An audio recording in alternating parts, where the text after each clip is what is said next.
Quem é que nunca se sentiu parado no tempo? Olhou ao redor e percebeu que todo mundo parece fazer alguma coisa, parece evoluir, avançar de algum modo. E que, apesar da passagem temporal, das mudanças ambientais e até relacionais, tudo permanece igual. Como viver na pele de Sísifo, no seu ápice de infelicidade e descontentamento. Aí você vai escutar alguns discursos como: ah, isso é só ansiedade, ou deixa isso pra lá. A gente se compara muito e na verdade isso não corresponde à realidade. Bem, pessoal, a gente não gosta de generalizações. Naturalmente, isso pode servir para alguns casos e claro que a gente vai enfrentar essas comparações. Mais ou menos, porque nós somos seres relacionais. Vivemos em uma civilização e uma sociedade e essa comparação, ainda que não feita por nós, será feita pelo outro e vai nos afetar de algum modo. Mas nem sempre se trata de uma distorção de percepção. Pode ser que efetivamente, com todas as palavras, tu esteja paralisado. E dentro de toda a complexidade humana e das diversas razões para isso acontecer, tem uma que eu vou destacar hoje. Isso pode realmente te ajudar, porque seja lá qual ser humano vai passar por isso em algum momento e talvez não passe se não tiver empurrãozinho. Mas calma aí o coração que eu tenho um recado rapidinho pra vocês. Sábado, amanhã, retornam as nossas oficinas do Arquétipos Anônimos, de Psicologia Analítica. Elas são gratuitas e abertas a todo mundo de maneira virtual. Vocês podem participar.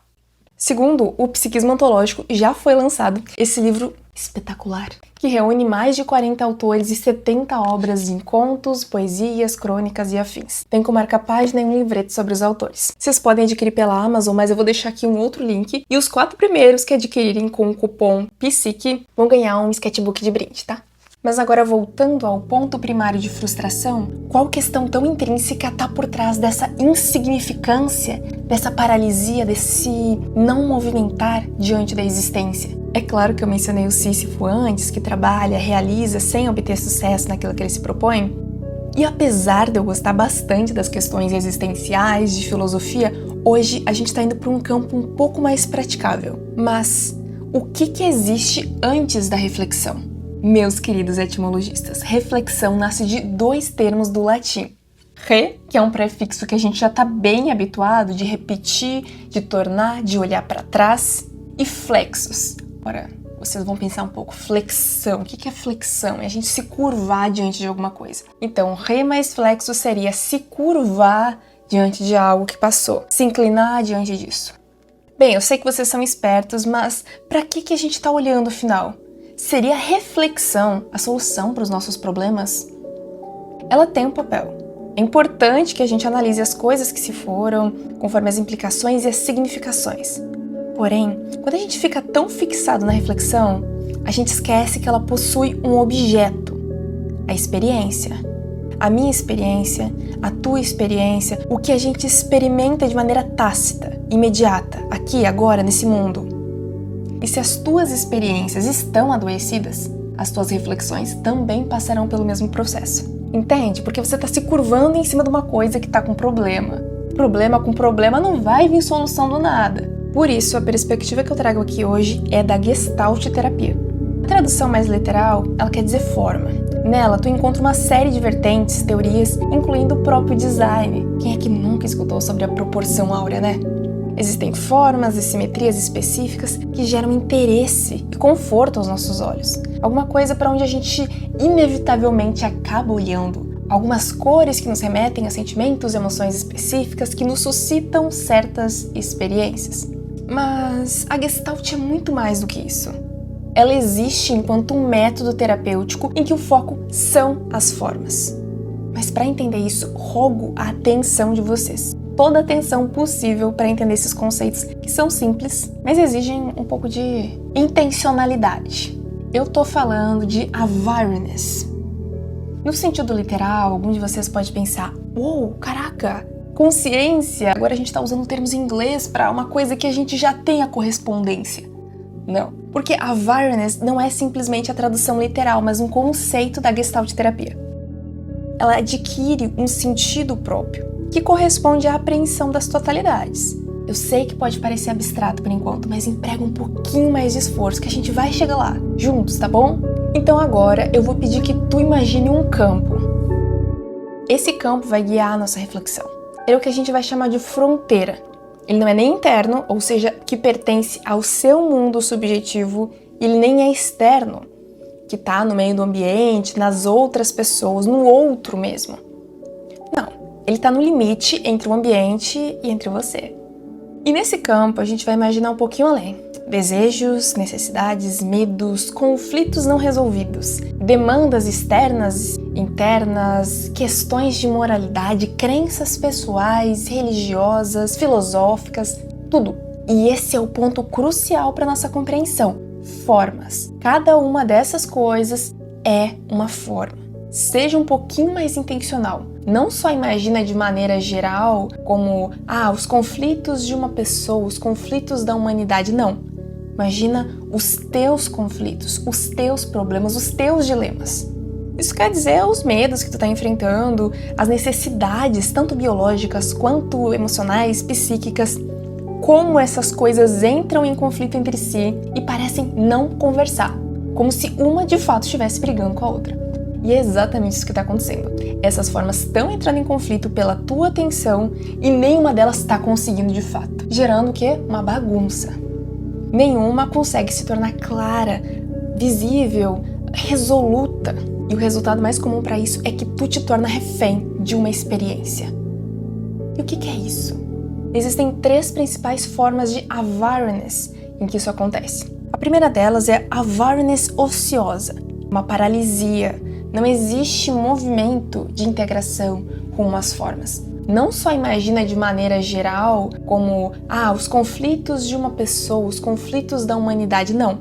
Imagina os teus conflitos, os teus problemas, os teus dilemas. Refém de uma forma anterior, tu não consegue experimentar nenhuma dessas que está acontecendo agora. Só vai gerando mais problema, alimentando ansiedade, pavor, medo, reatividade, sentimentos negativos e indecisão. Segundo, a awareness impotente. É parecido com a anterior, só que é um pouco diferente. Ao invés do sujeito ficar paralisado com medo, ele só vai se deixando levar. Então, apesar dele ter conflito X e Y, por exemplo, os valores dele colidirem com os desejos, em certo ponto ele vai se deixar levar pelos desejos, e em outro pela moral, pelos ideais, enfim, vocês entenderam, né? Conflituoso. É uma pessoa que simplesmente tá refém da forma. Ela não tem sequer controle pelo que está acontecendo na vida dela. E isso se torna um problema.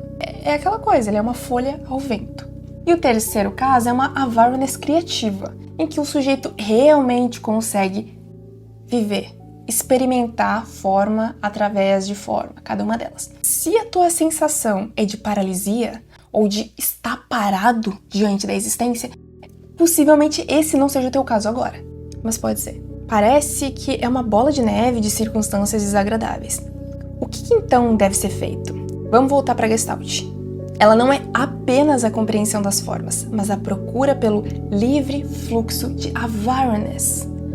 Lembra que a awareness é busca por integração também da experiência das formas?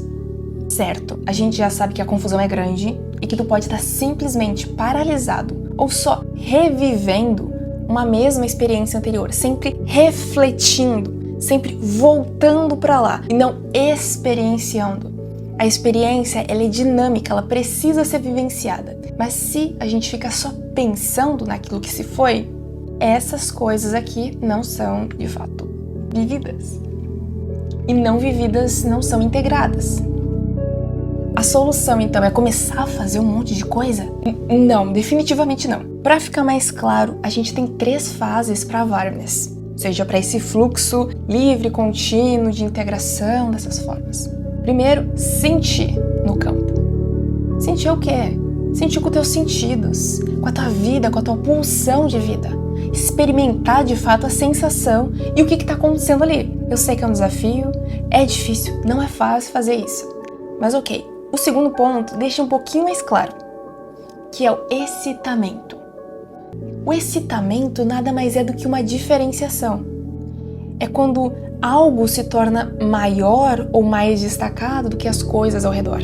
Enquanto a gente olha para esse panorama de várias formas conflituosas, ao mesmo tempo, nenhuma delas se diferencia para que seja experimentada.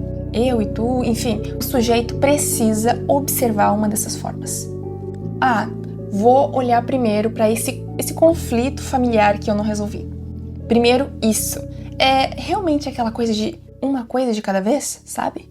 De fato, isso é bastante funcional em vários sentidos. E às vezes, tu quer resolver tudo ao mesmo tempo, fica olhando paralisado pensando, não tenho o que fazer, meu Deus. E tá tudo bagunçado mesmo, mas não vai arrumar com essa reflexão em demasia. Presta atenção em uma coisa. Seleciona uma coisa do teu campo de vida agora, atual. Não fica só olhando pro que foi. Olha pro problema aqui. Que problema que você tem que enfrentar agora? O que tá tirando o teu sono? O que vai te gerar problema assim que você acordar, entendeu? Claro, isso pode gerar um pouco mais de ansiedade, mas é no sentido de o que está acontecendo na minha vida agora. E o terceiro é a formação da Gestalten, que seria o fluxo contínuo. A Gestalten nada mais é quando uma dessas figuras naquele campo se diferencia e a partir dessa diferenciação ela é experimentada e se torna o plano de fundo. Olha que coisa incrível, não é? Então, uma coisa só se torna o plano de fundo, se torna passível de reflexão depois que é experimentada. Eu sou junguiana, realmente, integração, individuação, mas Gestalt tem seus pontos, vamos dizer, né? Vamos dizer que tudo aquilo que corrobora para nossa reflexão, e não só para nossa reflexão, para nossa experiência, é algo positivo. Então talvez a tua vida não vá para frente porque tu tá fixado numa experiência passada, numa reflexão contínua, até mesmo adoecida, e não tá conseguindo olhar para aquilo que tá imediatamente ali, para esse bando de conflito e de problema. Não deixa a tua cabeça uma bagunça. Eu também gosto muito de refletir, até mais do que devia. Mas organizar e agir são também necessidades para o nosso equilíbrio psíquico. Às vezes não é só a sensação de que a vida tá parada. A nossa vida pode ficar parada num ponto que nem existe mais. Aqui, num ponto que simplesmente ficou fixado no psiquismo. Isso não diminui a necessidade de sofrimento, a necessidade de encarar aquilo que se foi, mas te convida a também observar aquilo que tá aqui, agora. Afinal, a gente tá buscando uma integração, não uma unilateralidade de reflexões ou de experiências, porque qualquer um desses lados vai ser problemático. Eu espero que esse exercício consiga te ajudar de alguma forma. E se não ajudar, tudo bem. Pelo menos você sabe uma coisa diferente, né? Eu fico muito agradecida a Voz Me Ser, que ficou até aqui agora me escutando. Eu espero sinceramente que tu consiga fazer essa diferenciação. Eu também vou fazer, tá bom? Ó o livrinho, hein?